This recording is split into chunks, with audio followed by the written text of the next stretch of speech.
If you are an XRP holder, you have to watch this video. 結論が出て、リップルの XRP がコインだということになると、これは大変な値段になると思います。我々外部の筆頭株主ですから、大変なキャピタルゲイン、売ればキャピタルゲインでリアライズされますけど、売れなくてもそう。Okay.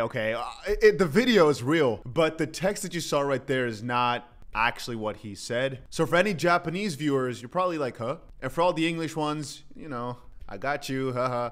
But it's actually still extremely bullish because what he said to me is extremely interesting. I have the actual English translation and I'll let you listen to it in a couple of seconds, but just to give you an idea, what a boss. SBI information meeting, President Kitao basically saying, this is the guy behind SBI. If the conclusion is reached and XRP is a coin, I think it will be very expensive price. If the conclusion of the trial is positive, I think the management will immediately go public.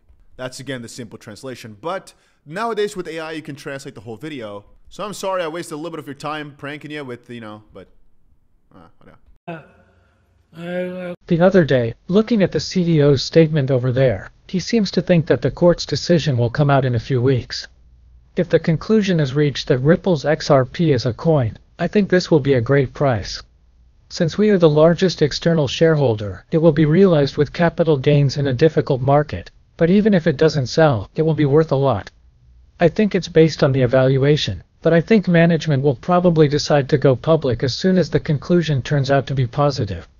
Thank you. And I understand if you still didn't trust me now, I wouldn't blame you, but Eri, who actually speaks Japanese, confirmed it for us. And, don't trust me, but trust her, all right? SBI Mr. Kitao speaking about XRP, and the CEO over there says conclusion in weeks ahead, and if XRP is found to be a coin, it will be quite a price, and the company will IPO, and that gives the shareholder big capital gain, even if we sell or keep it on the books. And I think people are very excited from this coming from his mouth, Makes sense, though. I mean, SBI is huge. If you don't know, Ripple and SBI work quite closely together. They have a joint venture. Again, joint, so together, Ripple and SBI. And Kitao used to actually be the CEO, even though he's also the main guy at SBI, he also used to be the main guy of this venture, this joint venture. But I believe now he kind of quit all that and he's mostly just being a board member for Ripple nowadays, while obviously still having the best interest of SBI in the back of his mind. So I believe that his words about XRP are spoken from a SBI person, not a person with the best interest in Ripple, but for his own personal gain, so to speak. Anyway, Pano said something interesting. It's sad that a big part of the XRP community still believes that XRP was created for banks or to help institutions. It was literally created to destroy the bank's monopoly and disintermediate them. XRP was created as a better Bitcoin for peer-to-peer transactions for the people, not for the banks. And with features like the DEX, Ripple's initial vision was to enable people to break free of the walled gardens of financial networks like credit cards, banks, whatever, PayPal, other institutions that restrict access with fees, charges for currency exchanges, and processing delays. And if I look back, a couple years, indeed, this vision was a lot more of the let's get rid of the freaking Western Union fees, and let's make sure that if you want to send money to your family in Africa or in, Philippines, whatever, that it's as cheap as possible or as cheap as it should be, because money should move like information, which is almost practically free nowadays. This is what Ripple mentioned on the website back in 2013. Ripple initially opened coins started with a vision to build an open payment system and P2P credit network for people, not banks, on top of the XP ledger and by utilizing its DEX and other features.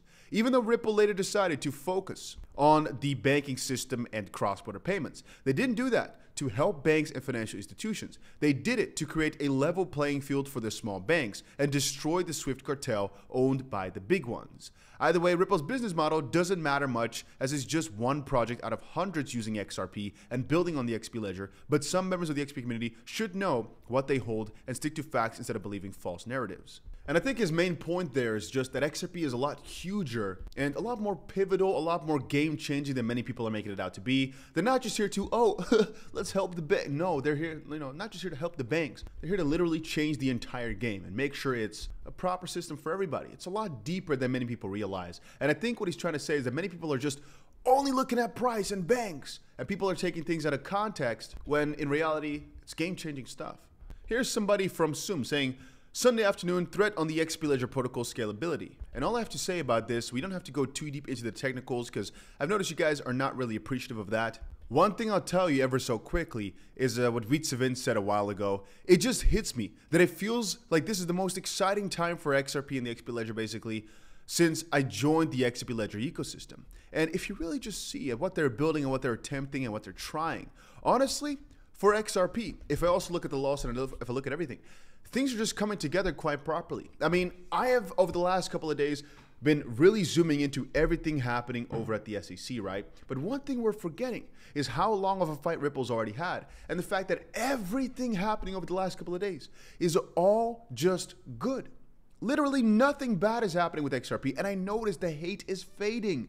The moment that Binance and Cardano, all these different coins, got like jabbed at, Charles Hoskinson, the founder of Cardano, was all of a sudden like, hey, truce with the XP army. And all of a sudden, so many maximalists that were hating XRP for being a banker coin, which again is not fully the truth, but they were just hating XRP. A lot of these guys are now crawling back on their word by stating, you know what? I now see that the SEC is just overreaching. It's not just your fault. And just that's also beautiful to see. And I think people now are also starting to realize just what they're holding. I'm talking about the people already in the community. They're realizing that this is the reason they went after XRP first before a lot of these others. It's probably because of something, right? I think it's game-changing stuff, and they just want to numb it down a little. They don't want Ripple, or specifically XRP and everything in its field, to succeed potentially just quite yet, but they just don't want it to go. Anyway, I can sit here discussing that for hours. Let me show you something else that's pretty interesting. DAI said, the SEC sues Coinbase for listing what they call securities. Coinbase has a license to list securities, but the SEC won't let them activate it. Are you freaking kidding me? Are we living in the Twilight Zone? Congress, Patrick McHenry, all these guys. These are mostly people who agree that the SEC is doing some crazy stuff. And Warren Davidson was the guy that went like full ape mode in a positive way to state that Gary Gensler should be, taken off that position and that they should get a different sort of SEC in place. Even yesterday now, he posted, who needs to be fired? Oh, this man is a freaking G in a really, really nice way. There's no dispute that you are not any of those things. Is that right? Or is there any dispute that you are acting as a broker-dealer, acting as a clearinghouse, and acting as an exchange? No, I mean, well, we don't claim to be a broker-dealer or, we've acquired a broker-dealer license that's still dormant because they won't allow us to activate it. But And I want you guys' opinion on this one. Do you guys think it's all political, that it's all just planned out this way? Because it all reads like a fanfic. It doesn't read as if it's real. Whenever you really look into this, especially if you do this on the daily like I do, and hopefully a lot of you guys who view me daily, it's so crazy that I can't believe anymore that this is a coincidence. It just doesn't ring with me anymore. Before I move on, if you've not done it yet, make sure you press that like button because you can, and it helps out. Helps with the algorithm, puts a smile on my face, gets me to not cry myself to sleep at night. Anyway, one more thing a lot of you guys were mentioning that I don't think is that big of a deal was Bill Hinman showing up to a conference. Wait a minute, this date doesn't make sense. I think he meant a week before because it was last Friday. He has the date off by a week, I believe, or I'm retarded. Or I'm stupid, I should say. Where Citadel Securities and Fidelity are sponsoring. Paradigm, Sequoia are Citadel's only two listed investors. The point being here, he basically spoke. I'm not sure if this is actually the same picture as that I was mentioning it about, but let me just tell you guys the story. He basically spoke about things quite recently here again. Now, I wanted to quickly back it up, but no. Brett Quick says, great discussion with at the Aspen Institute and PIFS today on public solutions for crypto. And you can see this guy right there sitting. Eleanor Tourette's had spotted Bill Hinman talking crypto policy at an Aspen Institute. And of course, people went crazy about the idea that he can still speak about crypto like that. And speaking of the devil, quite literally, former SEC Chairman Jay Clayton on enforcement actions. Crypto should be treated with nuance. For all of you that do not know, Jay Clayton was the previous chairman of the SEC. I think there was also an interim chairman, right? Before Gary Gensler came in. Not sure about that. But he was the one that basically sued Ripple. He's the one behind it all. And he's now saying, and this is so funny, The former SEC chairman Jay Clayton, on enforcement actions, crypto should be treated with nuance. What? He's the one that went after ICOs and all these things, but he basically said, and I watched this video earlier, let me just paraphrase. When I was there, people would say I was a crypto hawk. We effectively shut down the ICO craze. I do think we are having very blunt conversations about something that requires nuance, because he basically thinks, hey, the way that Gensler is doing it, you know, maybe this full-on blanket ban is not the way to go about it, which is interesting coming from him, but that could once more showcase that when he was going after Ripple, he might have really in his brain, which again might be a peanut size, we don't know, but he might have really thought that that was the right thing to do. But then when Gary Gensler came along, and right now with his tenure and the way he's doing things, this might literally be either evil or some higher up plan that even Jay Clayton now cannot see anymore. Again, there's so much shady stuff, right? With William Hinman and his incentivizations, or rather conflicts of interest, Jay Clayton with his conflict of interest, Gary Gensler just being an all-out freaking maniac, it seems. Why is nobody stopping these people? I mean, we've seen people like Warren Davidson try, but why is nobody really stepping in and saying, hey, right, guys, let's just, all fun and games aside, right? Let's seriously talk here. You can't sue all these exchanges and all these companies if there are no rules, you know, and just literally sit them down on a little stool and you know, talk face to face and say, all right, but let's just stop joking now. Why are you doing this? He's not going to answer. But then it's like we start noticing really that this is all one big joke. I think in a year or two, we're going to look back at this and say, how did people accept this? Because it's literally crazier than fiction. But it's going to take some time for this all to turn around.